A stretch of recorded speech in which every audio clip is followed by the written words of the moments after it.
আমার আগে যিনি বক্তব্য রেখেছেন, আমার বাংলাদেশের বিশেষ করে আমি আমার কথা শেষ করব। আজকে আরাফাত রহমান পক্ষস্মৃতি টুর্নামেন্টের আমাদের মধ্যে উপস্থিত বিএনপি যুগ্ম মহাসচিব জনাব হাবিবুন নবী খান সোহেল, আমাদের সিলেট বিভাগীয় সাংগঠনিক সম্পাদক জনাব জি কে ঘোষ, আমাদের বিএনপির ক্রীড়া সম্পাদক এবং জাতীয় দলের সাবেক অধিনায়ক জনাব আমিনুল হক, আমাদের সহসাংগঠনিক সম্পাদক সিলেট বিভাগের জনাব মির্জা সিদ্দিকী, জেলা বিএনপির সভাপতি জনাব আব্দুল কাইয়ুম চৌধুরী, মহানগর বিএনপির সভাপতি জনাব রেজাউল হাসান কয়েস লদি এবং আমাদের দুই টিম ম্যানেজার মহানগরের সাধারণ সম্পাদক এমদাদ হোসেন চৌধুরী এবং জেলার সাধারণ সম্পাদক এমদাদ হোসেন চৌধুরী। যে টিম গোল করতে পারবে না ওই ম্যানেজারের খবর আছে।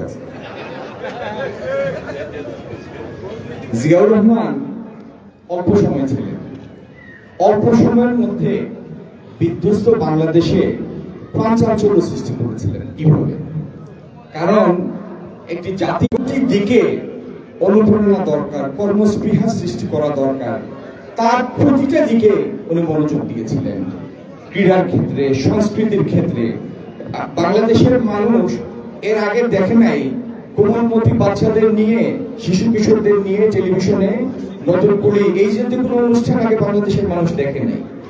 ক্রীড়া, সাহিত্য, সংস্কৃতি প্রতিটা ক্ষেত্রে তার এই উদ্যমী অনুপ্রেরণাদায়ক প্রচেষ্টার কারণে এত অল্প সময়ের মধ্যেই মনে হচ্ছিল যে দেশের কোনো ভবিষ্যৎ নাই, ব্যাংক্রাফ্ট একটা দেউলিয়া দেশ, সেই দেশের মধ্যে তিনি প্রাণচাঞ্চল্য সৃষ্টি করেছিলেন, জাতীয়তা বোধ সৃষ্টি করেছিলেন এবং তার নেতৃত্বে এই ধ্বংসপ্রায় দেশটিকে আবার আমরা উন্নয়নের ধারায় নিব এবং এই দেশ সারা পৃথিবীর কাছে তার অস্তিত্বের, তার সমৃদ্ধির পরিচয় দিবে, প্রমাণ দিবে, আওয়াজ দিবে।